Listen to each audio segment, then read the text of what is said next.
Welcome to Review Every Ship by CitizenCon 2024. The point is to give an update on every ship since some haven't had a video made about them in years, and others, the information is simply too spread out to be helpful in making decisions. Remember, digital ships aren't imaginary, digital ships are Imagine-necessary.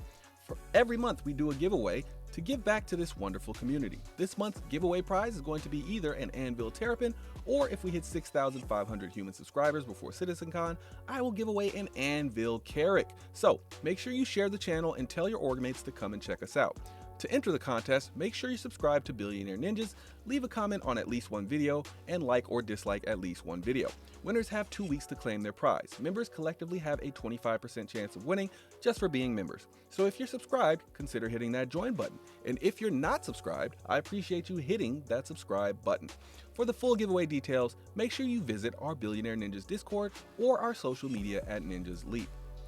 Today, we continue our trip through the RSI manufacturer, and the next ship is the RSI Galaxy. And the Galaxy costs $380 standalone, $350 warbond, $350 at concept, and the in-game cost is unknown. The Galaxy is time limited for purchase, and because it's still in concept, there are no rental prices either.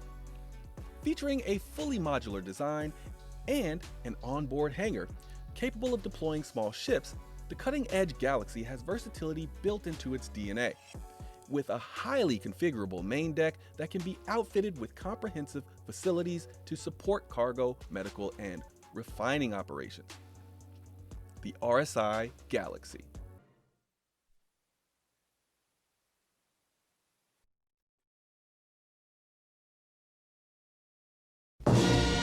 For measurements, the Galaxy has a length of 124 meters, beam of 110, height of 22. The ship is a size 5 large class, aka subcapital. For crew, the Galaxy has a minimum crew of 1 and maximum crew of 6.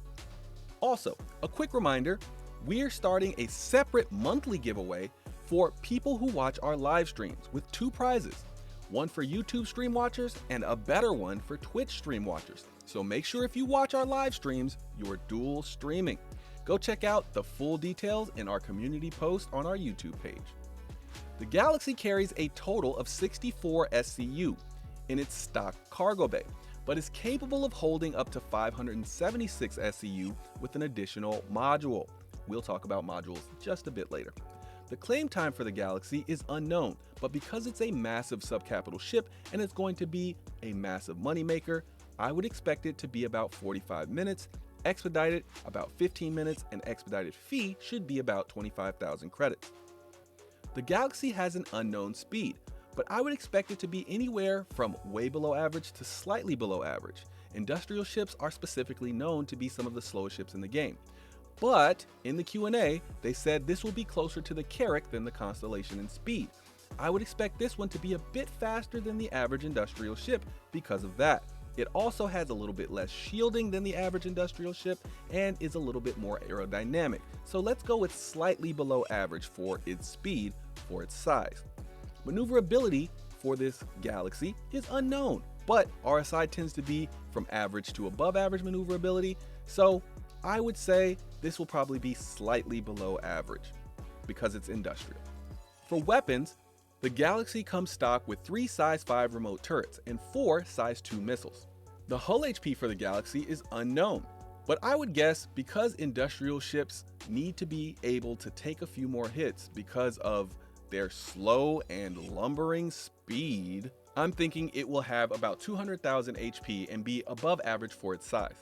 The shields on the Galaxy are unknown, but considering the size and role, I'm thinking the large shield will be a Comma industrial grade C shield, which is a quadrant type shield, and that shield pool is about 100,000 and it regens at about 1,072 HP per second.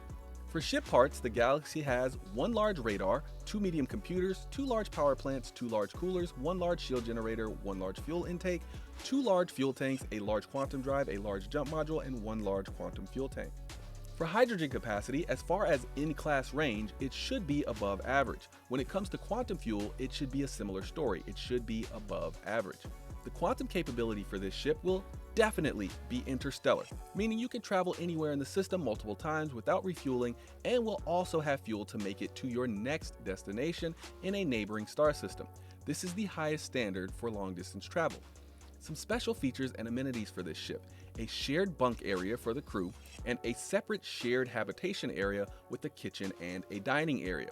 It has a recreational area with a pool table and a television. It has multiple bathrooms and a separate captain's quarters. It will not have a med bed inside unless you either bring a medical ship, medical vehicle, or have the medical module. Speaking of which, let's talk about those modules. This ship will have at least 4 announced modules, even though only 3 have been made available to purchase. Those available are the cargo module, which adds 512 SCU of cargo capacity and a 32 SCU lift for loading cargo. Then there is the refinery module, which has larger refineries than the Expanse, but only 2 of them, where the Expanse has 6. So it can process more at the same time, but it can only do 2 jobs at the same time. Then there is the medical module, which provides 1 tier 1 bed, 2 tier 2 beds, and 3 tier 3 beds all at the same time. The cargo module is $70 added to the price. The refinery module is $80 added to the price. And the medical module is $90 added to the price of $380 for the base. Lastly, Todd Pappy announced at CitizenCon 2023 that the Galaxy would also have a construction or manufacturing module, but did not disclose the pricing or release date of that module. My guess is it would be the most expensive module and it would cost $100, considering the pricing structure that we have so far. My preferred loadout for the Galaxy will come later once the ship is made flyable. A quick shout out to my members. My first ninjas, Star Touch and Rob, my Hokage, Old Weeb, my Joni ninjas, Radium TX, Paling Tan, The Solid Exodus, Damon Danielson, Dark Wolf God, ETL in Spades, Sean Phillips, and Rage One, who got himself a promotion from Chunin. Thank you, Rage One. Then my Chunin ninjas, Raygun 972, Walk on Your Side, Scorpio King 3, Soul Galaxia, Meat Salad, Praetorian, Jay Solus, and Water Fox Studios. Of course, thank you to all my other members from every level who are all listed at the end of the video. As always, membership is never required, but always appreciated.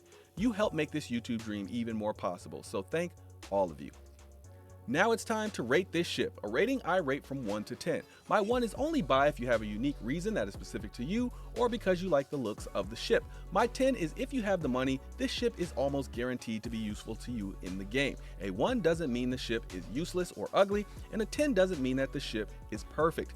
Just remember, these are just our ratings. Please give us yours in the comments down below. And we will continue to tell you our ratings for any ship that we feel like. And maybe we'll even make up a ship that we will tell you a rating for once we run out. Because we're almost done. 200 plus ships reviewed. Crazy, huh? Anyway, my rating for this ship overall is an 8. Let's start with what I like about this ship. What I love about the Galaxy is, of course, its modularity, its size, and its multi-role ability. If you've been watching my videos, you know I love a good multi-role ship. This ship can have 6 crew, which is great. It has pilot-controlled missiles. It has 4 announced modules, which is a lot more than some of the other ships that are modular. And it is yet again another beautiful ship by RSI. Another thing I love about this ship is it being billed as the big brother to the Constellation. And if you've been watching my videos, then you know I have a soft spot for the Connies. So this ship better deliver because it has massive shoes to fill. But from what I see, it looks like it will. It should be tougher than the Connies, and it should have more functionality than the Connies. I also noticed this ship is filling 3 roles that we've needed filled in Star Citizen for quite some time. We needed a subcapital medical ship, we needed a larger refinery ship, and we most definitely needed a smaller construction ship than the Pioneer. One last thing I like about this ship is the dedicated hangar and vehicle area. So many times we have to choose between cargo or a vehicle and snub, and I love it when ships make that problem go away. Now my issues with this ship and how I would fix them. I'm learning to be okay with no pilot-controlled guns and only having the pilot control the missiles. That feels somewhat natural. But what I'm not okay with is the same ships in a smaller weight class having more guns or similar guns to their larger counterparts. I'm okay with them having the exact same guns if the larger counterpart gets something else, but in this case, it just seems like the Galaxy is slightly undergunned for its size, and it seems like such a odd design choice. Why would it at least not have 4 of those size 4 turrets? So it would more easily outgun its little brother, the Constellation. I get it, it's an industrial ship. It doesn't need to be a full-on gunship. But if you're gonna say this is the big brother to the Constellation, I have to look at the Taurus. And the Taurus has 4 size 5 guns. Now, I get it, turrets have dual guns on them, but it still doesn't quite make sense when that ship has those being pilot controlled and can all fire at the same target. Now, I would be okay if they made the turrets quad size 5s and then only had 3 of them. But CIG, if you don't add another turret, or at least make one of those quad size 5s, I'm telling you, the discussion around this ship will constantly be that the guns just don't make sense relative to where they sit among other ships. Heck, you could even give it more missiles and it would make more sense. My next issue is, why doesn't this thing have 2 size 3 shields like other ships its size? Hopefully that's because it will get something to replace it, maybe like more speed, more durability, or longer range than those other ships, but we just don't know that yet. My last issue with the Galaxy is probably the largest issue with the Galaxy and my issue with most modular ships. Modular ships will always be pretty good at whatever their modules do, but never excellent at what their modules do like other ships. Well, I won't say never, because you never say never, but currently, let's take this module by module with the Galaxy. It can carry 576 SCU for a total price of $450 and no tractor beam. Why am I not getting a C2 and an ATLS for $435? And then I can carry 696 SCU if I'm looking for a cargo ship. Or better yet, a $400 Drake Ironclad that carries nearly 3 times as much as the Galaxy and has 3 tractor beams. Next, the Galaxy has a refinery for a total price of $460, and it can even store what is mined in cargo SCU units rather than saddlebags. But you know what else can do that? Plus it can mine and also has way more SCU capacity when compared to the Galaxy, an RSI Arastra at $575. Now, I know what you're thinking, $460 versus $575. You might say, well, duh, of course it's better. It costs $115 more. Well, not really. Let me explain. The Galaxy owner will also, at the very least, have to purchase 3 rock vehicles to match the ability of the 3 laser having Arastra to mine materials, which is an additional $50 each, making the Arastra the cheaper buy after you spend $610 total trying to make the Galaxy match the Arastra. And let's be clear, the Arastra has 3 size 3 lasers compared to the Galaxy plus rocks having 3 size 0 lasers. You would actually probably need at least 2 moles and a prospector to match the true mining power of an Arastra. So that $115 premium on the Arastra starts to look really nice. And you don't even have to give up the beautiful RSI styling, nor do you need much more crew. Not to mention, the Arastra takes away a massive logistical element that the Galaxy would still have, because it feeds the ore directly to where it needs to go, where the Galaxy has to load it manually. Then there is perhaps the most egregious module, the medical module. For $470, you get 6 medical beds at each level. So you get 1 tier 1, 2 tier 2s, and 3 tier 3s for a total of 6 beds. The RSI Apollo Triage can only reach 6 medical beds if they are all tier 3. But then again, it also has the ability to change its beds out to have less beds but upgrade their tier level, and the Galaxy can't do that. But okay, fine. A Galaxy is better in that regard then. But then I start thinking, for just $30 more, I could have another Apollo Triage, and then I would be able to serve even more people than the Galaxy. Because think about it, one has a tier 1 and 2 tier 2s, the other has 6 tier 3s for a total of 9 beds, to the Galaxy having only 6 beds. I'll take that for $30 more if you ask me, because again, I could still do that with the same 6-person crew. But yet again, I also don't lose the RSI styling. But the worst part isn't the Apollo. It's actually the Endeavor Hope.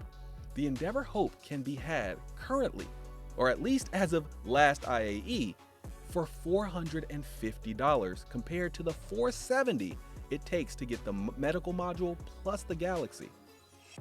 And not to mention, the Endeavor Hope is a full-fledged hospital, where the Galaxy is more like a medical clinic. And that means the Endeavor Hope is going to have way more than 9 beds and definitely more than one Tier 1 bed. And it's $20 cheaper than the RSI Galaxy. And it maintains the modularity of the RSI Galaxy at an even higher level. But alas, the only downside is you lose the RSI styling with this one, and may end up with a pilot mail slot because of MISC. But small potatoes if you ask me. So what about the construction module? Well, that's the one that seems to make the most sense, but I will say only for now does it make that much sense. Because once we see a medium-sized construction ship, it might make more sense to pick that up instead. But since we don't have that, we'll assume this is where the Galaxy will shine brightly. Because even if it's $100 for that one and it's $480 total for the Galaxy and the construction module, that is still a massive $270 difference from the quantity limited war bond price of the Pioneer, and $370 if you're stuck using credits to purchase that Pioneer. So why is this ship still an 8 with all of my issues listed here? Well, as I said, it's not the best at any of these things, but it's still pretty good at all of these things. The true beauty of this ship is allowing you to spend less on more functionality in a single ship. The price of this ship doesn't actually shine until you purchase more than one of the modules. Then it immediately erases most of the advantages that I spoke about, because now you have to pair 2 of those arguments, and that's when they start to fall apart. It's an 8 because of that and that alone. If you're not buying more than one of these modules, you are definitely wasting money on this ship. But for every module you buy on this ship, that replaces another ship in your fleet, the better the value of this ship. But there is a caveat to that. The cargo module is not included in my little buy 2 and it's a better value ideology. If the cargo module is one of the modules you purchase, you need at least 3 to justify the price. Mainly because the Arastra and Caterpillar exist. So who are these ships for? These ships are for people who want to spend less on ships but have more functionality in their fleet than 1 or 2 ships can provide. It's for the person that needs at least 2 of the functionalities that it provides. Are you interested in any of the 2 following? Refining, medical, and construction? If you need to fill at least 2 of those gaps in your fleet and don't want to break the bank, this is the ship for you. I imagine using the Galaxy as my deep space ship. I would keep the 3 modules I'm not using at the nearest shipyard and swap them out based on whatever my new outpost, base, or industrial operation needed the most. Essentially, reducing my need to send ships I could use elsewhere out to deep space where it would be difficult to move them logistically. For example, instead of sending my 2 Apollos, my Arastra, and my Endeavor on a one-way trip into deep space, I pay a one-time fee to have the logistical arm of my fleet or my org move my Galaxy and its 4 modules out to deep space, and my Galaxy remains stationed in that deep space sector while my other ships are free to stay in more occupied and populated areas or wherever else they're needed. Modular ships are my go out and never return home ships because they are so useful in the further reaches of space where you don't want to be leaving all of your favorite ships just because you need that one role filled. I know you're here for our rating, but if you really want a ship, go buy it. We won't stop you. Or even better, all ships can be earned in game once the game releases, and some you can purchase in game right now. These are just our ratings, but when you spend, it's your money. My opinion, if you have any 2 of the following ships, Assuming the two ships you own have different roles, skip the Galaxy.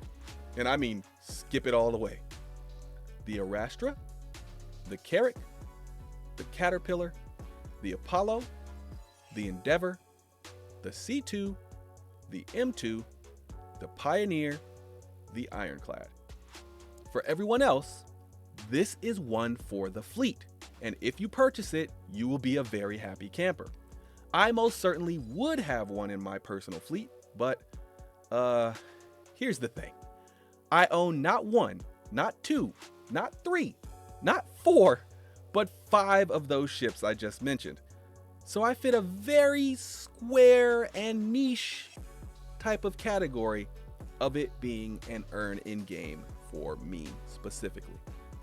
All right, that is it for this one. Shout out to the members. Thanks for spending your time with us. I'll see you in the next one. Peace.